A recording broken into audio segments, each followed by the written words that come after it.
the WNBA Finals will debut. The Las Vegas Aces versus the Phoenix Mercury. And I'm telling you right now, this is probably going to be one of the lowest rated WNBA Finals in a mighty long time. You're not going to believe how low the WNBA just fell. We're talking rock bottom. A final so empty it looked like a sound check.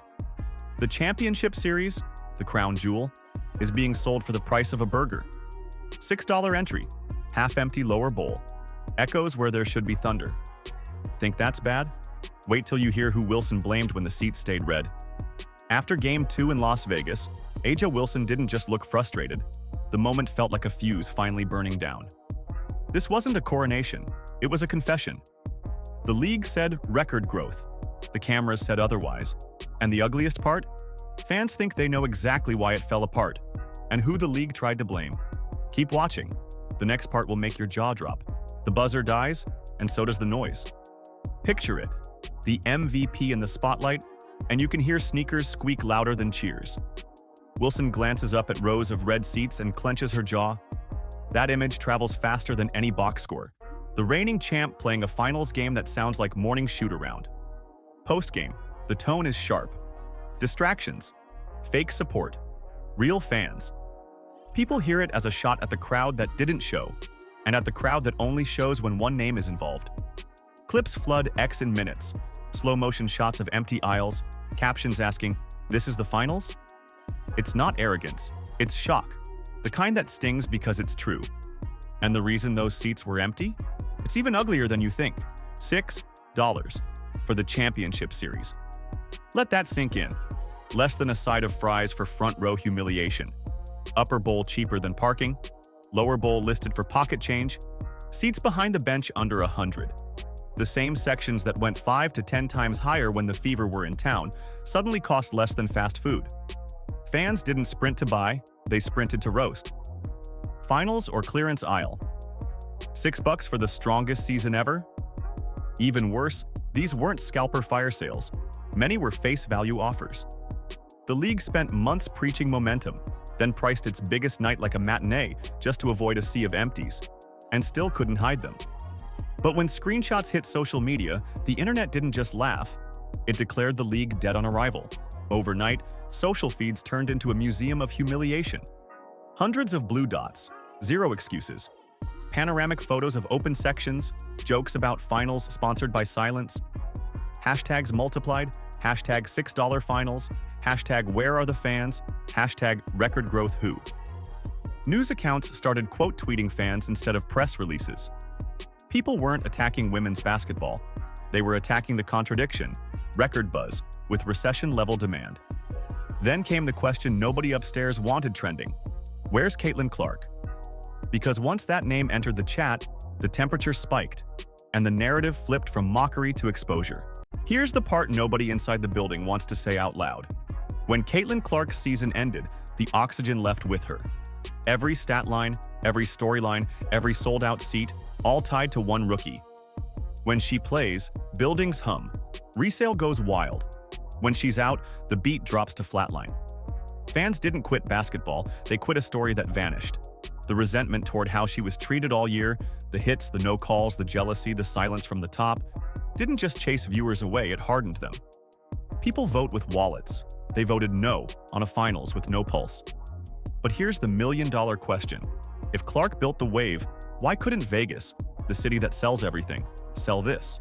If Las Vegas can't fill your championship, it's not the zip code, it's the product.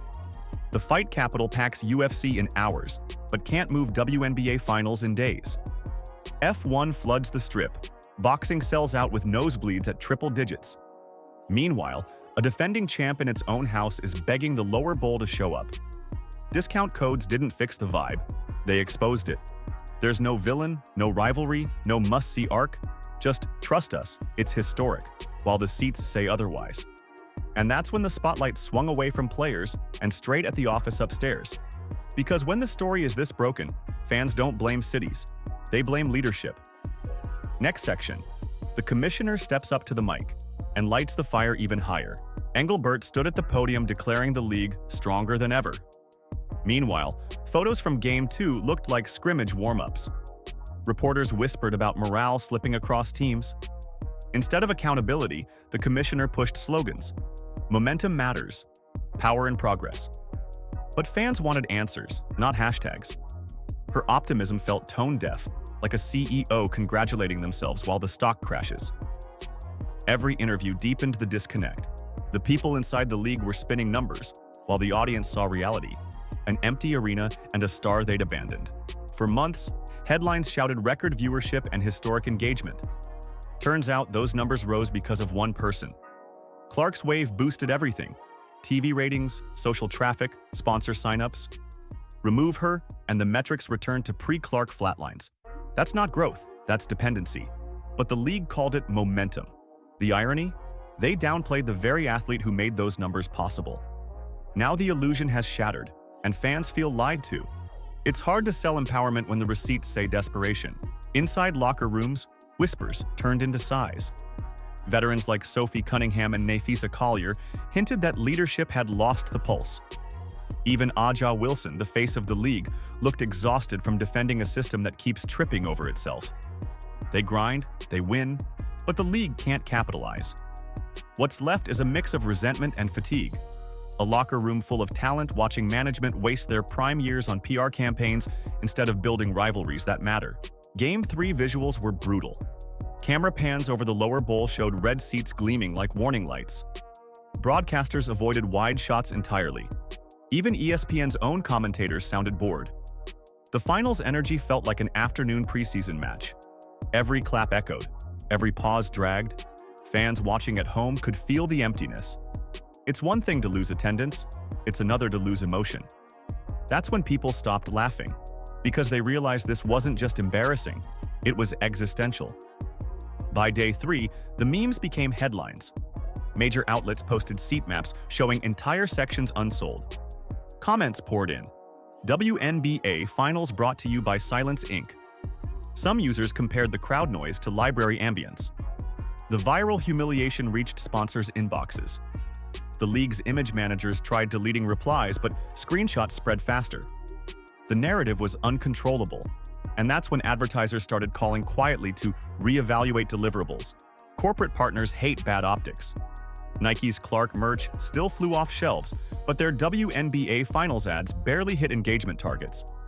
Other sponsors quietly paused campaigns. Networks renegotiated ad rates mid-series. Nothing scares investors like silence in a sold-out contract. For the first time in years, it wasn't player salaries under question.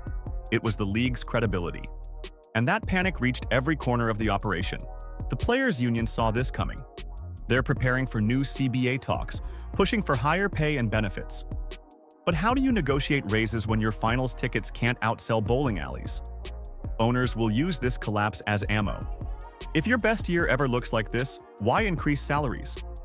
It's a dagger to morale. Even players who deserve more now face leverage loss, because perception drives value, and right now the perception is brutal. Engelbert calls the finals evidence of progress. Progress in what world? A world where $6 tickets equal growth? Where half the arena is covered by curtains to hide emptiness? It's not progress, it's panic wrapped in optimism. And fans see right through it. They don't want slogans, they want sincerity. They don't need PowerPoints, they need purpose. Leadership that keeps lying to itself eventually loses everyone else. As Game 5 looms, the league faces a mirror it can't look away from. Once loyal fans are quiet. Media interest is fading. Even highlight clips struggle to trend. The Fever's absence left a void, and nobody has stepped in to fill it. If next season repeats this pattern, the WNBA's fragile revival could collapse for good. This finals wasn't just disappointing. It was a warning shot. The league is running out of excuses and out of stars to save it. Momentum is earned, not inherited. The WNBA thought Caitlin Clark's shadow would last forever, but hype without honesty burns fast. The $6 finals proved it. Fans have spoken with their wallets. They're not against the sport, they're against the spin. Until the league learns to protect its stars, respect its audience, and rebuild trust, every victory will feel hollow. And if things don't change soon, the next finals might not need ticket prices at all, just open seats and echoes of what could have been. The WNBA isn't dying because people don't care. It's fading because leadership stopped listening. You can't fake passion. You can't buy loyalty. And you can't build history on denial. Aja Wilson's meltdown, the $6 scandal, the empty stands. They're not separate problems. They're symptoms of the same truth. Without authenticity, even greatness gets ignored. If the league wants redemption, it has to start now, with transparency, rivalries, and respect for the fans who made it matter. Because right now, the scoreboard reads one thing loud and clear. The fans have left the building.